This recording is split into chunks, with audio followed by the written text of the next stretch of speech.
Hello and welcome to my podcast. Do me a favor, subscribe to the John Keim Report wherever you get your podcast. You're watching on YouTube, hit that like button, hit that subscribe button. You can find us there as part of Empire Media. That's AMPIRE. Always much appreciated when you tune in. And don't forget, you can always read my work on ESPN.com. Have analysis of every free agent signing for the Commanders, for the rest of the NFL on ESPN.com. Go check it out. Lots of good work, lots of analysis going on to find out not just about the Commanders, but about a lot of the other moves in the league that affect what Washington do, especially in the division. So go check it out. Well, it is the first day of legal tampering, and it's later Monday night. So I think I'm safe taping this. I have to admit, I taped this earlier, wanting to get this out for you earlier, and then they went and agreed to a deal with the fourth person today. So it's been a busy day for Washington, agreeing to deals. I would not call any of these monster signings. I think a couple of them are really good. And I think I think three of them are really good. One, I'm curious to see what happens, and that's with Austin Ekeler, and I'll get to that in a minute. But anyways, a couple things that they've done. First of all, this is like a reunion tour. And anytime anybody comes in from another place, they're always going to go back to guys they know. So the guys that Washington have either signed or agreed to deal so far are all people who have connections to this coaching staff. Zach Ertz last week, obviously with Cliff Kingsbury. And then now today you have a couple guys, two guys from Dallas, obviously Dan Quinn, Joe Witt, another guy from the Chargers who Ekeler played for Anthony Lynn, and then Frankie Luvu, who did not play for any of these guys. So that's the one guy coming from the outside for sure. And he's probably the best of the bunch. The other thing is, too, what Washington clearly wanted to do is strengthen the middle. And that's where you go and get Frankie Luvu, you go and get Tyler Biadasz to play center.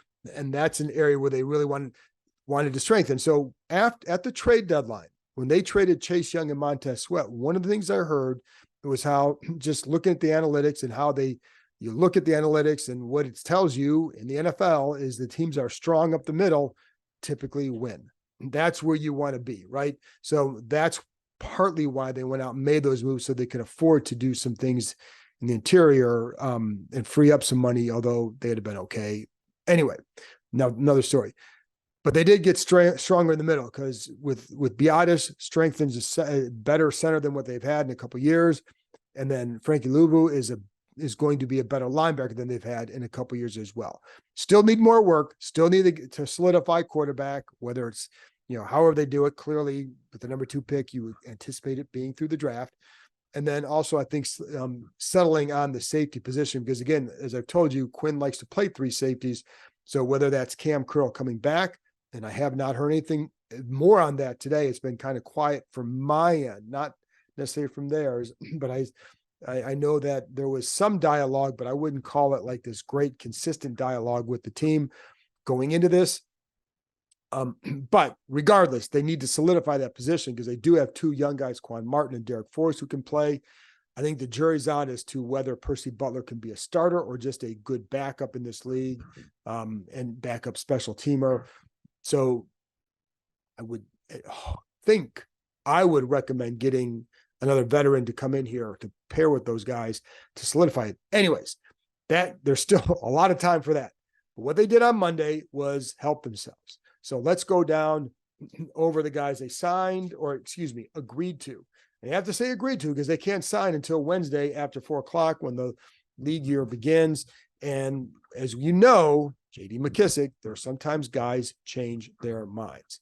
So, but these are the guys who have agreed to deals with Washington. Let's start with Tyler Biadasz, center from Dallas, and I'm going to go over what these guys add and how it helps Washington. So, signed a 3-year deal, and it's worth up to $30 million. Again, with all these contracts, understand the devil is in the details. So you hear these numbers, and these numbers are usually designed for the agents to get a win.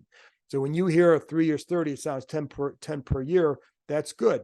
But let's see what it really is when we look inside the numbers to see what's the true value of it. Because if you can be cut after a couple of years and it's not going to hurt them, then the real deal is like 2 years and whatever. So let's see what it is first, because I think 10 per year to me was a little bit surprising. However, he is a solid veteran center. and he made the Pro Bowl in 2022. Again, considered smart. I would not call him a road grader in the run game, but he's a smart player. And I want to read you something that another coach texted me about him. And I think, that just, to me, somebody who I greatly respect. And let me see where it is on my cell phone. I have to go scroll further down than I had before. But so here it is. Just this person considered him a really good player, smart, tough, consistent, quick, closes space on both levels. He can get to that second level. And he felt like this person felt like in the pass protection that he did a good job using his eyes in the hole, and that helped with picking up stunts and blitzes, et cetera. So that's where he can help in the pass game. This guy felt like he had some good upside and he still hadn't hit his ceiling yet. So, clearly Dallas was okay letting him go. They do have one guy, Brock Hoffman, on the roster. You read things, you hear that maybe they like him. I don't know. They can always draft somebody. They've done a pretty good job in the draft with players. Biadasz has been durable, has only missed 2 games the last 2 years combined. But again, I think when you have the expectation with going with a rookie quarterback, I think it was very important to get in here a veteran center. And he's, again, considered a good guy in the locker room too, and somebody who likes to talk ball. So I think that's always a good thing. And I think the one thing that, despite how the line was, I felt like they had pretty good chemistry. And I think that's important when you're trying to build something as you go forward. But again, the smart aspect is important because the rookie quarterback's going to need help with protection calls, everybody around him. Now you have an interior, you have Biadasz, you have Cosme. I think they're in a better spot than they were. Now, I thought, we didn't know last year with Nick Gates. You didn't know how he would respond off the knee injury, et cetera. And I know there were a lot of good intangibles that he offered. We didn't know about the play. And then, so I think when Chase Rouillet was here, he was a solid center and smart as well. So, and you can do pretty well with guys like that. So that's one there. And then Dorance Armstrong, the defensive end from Dallas, that was one that I think not just myself, but many people expected, because he's a guy that Dan Quinn has liked. So now he is in Washington. So, and his deal is 3 years, and it's really, I think, the true value. You can see it's up to $45 million. It sounds like the real value is about $33 million. And again, devil in the details of the contract. So we'll see where it is when the contracts have to be signed and then filed to the league. And then that's when, you will be able to see what the real value of it is. But I think can be a good starter for them. I think he's going to be a top half guy, or I don't, anything like that, but they just need a good, solid starter. You have a couple guys in the middle that you're going to build around. And again, if you can get those linebackers to be more active, I think it can help everybody else. So in the past, they had to have those ends be much more dominant because you didn't have that ability at linebacker. I think by making the move, and I think what they might be able to do with Jamin Davis and where he's at in his development could help offset some of what they don't have at end and with some of the pass rush game as well. So, but Armstrong gives you that. Now, this will be the first time he's going to be a full-time starter. He's been a backup, a very good, productive backup, but a backup. And so the only reason I bring that up is when you start to play more, how do you handle that? You're going to see a lot more things, but you also you have to make sure that you can be durable in those situations. And that's one thing Armstrong have to say, but the guy's been productive, 16 sacks combined the last 2 years. He can rush inside on obvious pass rush situations. You get third and real long, you can put him inside, create more of a speed rush. And I think that's something that can help. I need to go back and watch a lot of film of him, of all these guys, but these are just the initial impressions. I did talk to someone who was coached against him and felt like he had a lot of good quickness, felt like he was maybe a more consistent player than what Washington has at some of the backups now, like a James Smith-Williams. So, but again, this guy's going to come here. You're paying him here to start. And I think that's something, but they needed that, and they need to find more ends. You're not done at end because you don't have anybody else opposite on the other side now who can become a starter for you. So you're going to have to find another end with a free agency or the draft. And I wouldn't be surprised if you still bring back either a Casey Toohill or Smith Williams, because you need to still add guys. Then you also have KJ Henry and Andre Jones. I would still look at Jones as a developmental guy. And I think Henry still would be behind where those other guys are, but at least he showed a little bit more consistency than Jones did. But I think where is his ceiling, and that's what they have to determine. But I do think that, again, Armstrong is a good, solid signing, a necessary signing, and you go from there. So, all right. Now, they also had shown another Dallas guy they showed interest in was cornerback Jordan Lewis, slot corner. That was earlier in the day. I'd heard that they definitely had shown some interest, but nothing has materialized in that way as of this taping.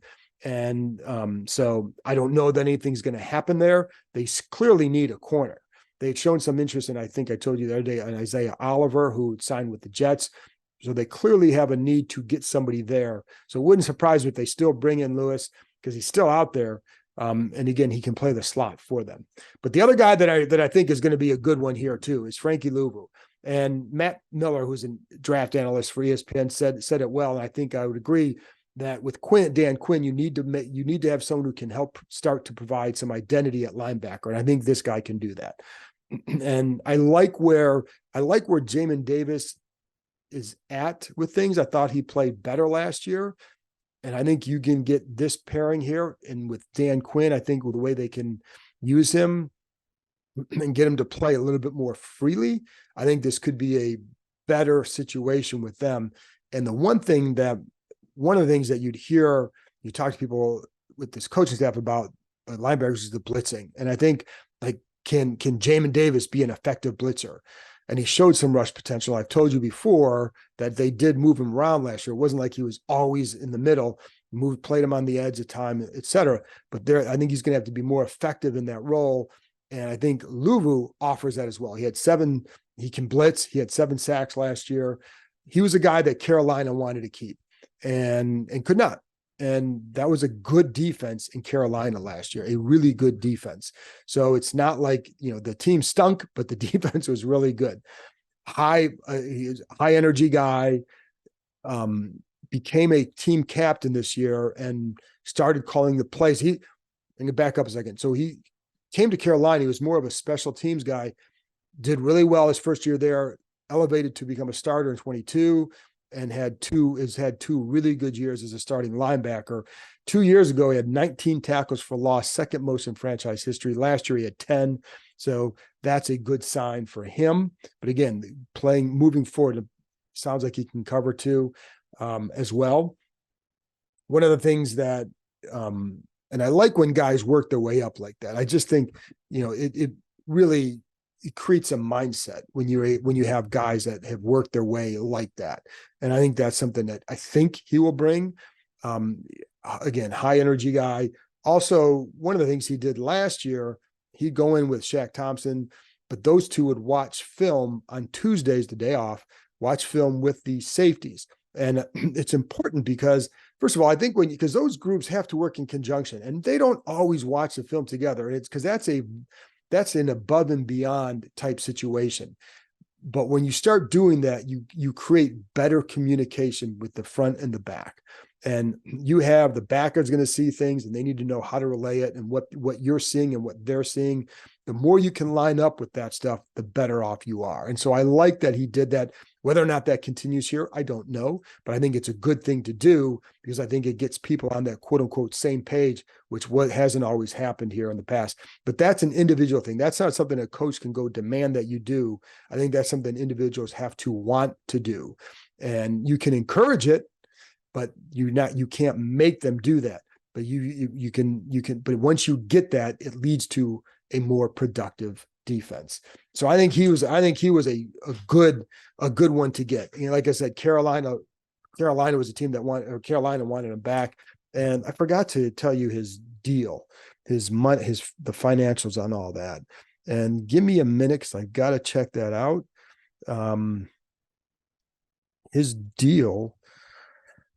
Oh boy, let me find those numbers for you.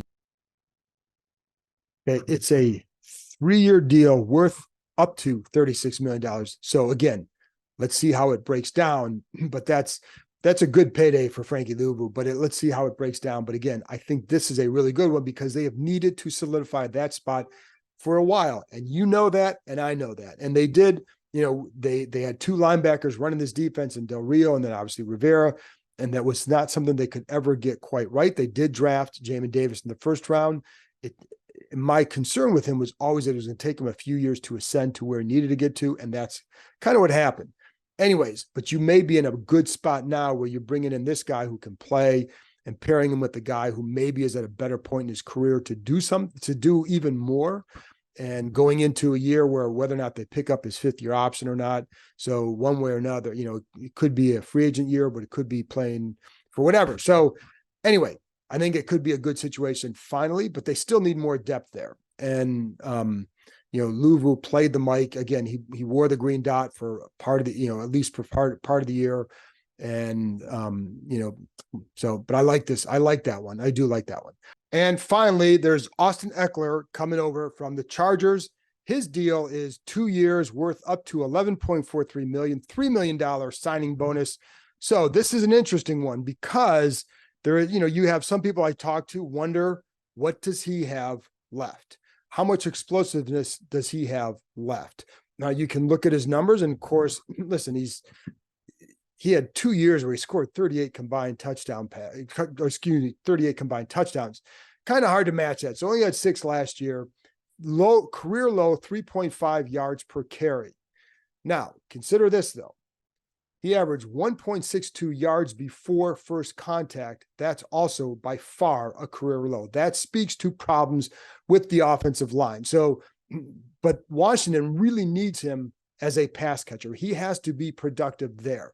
So this is where, I think, again, there's some people who wonder, what does he have the same level of explosiveness?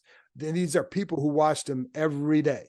So that's why I wonder, like, where's he at with everything? Because if he can be productive as a third down back, he's going to help them quite a bit.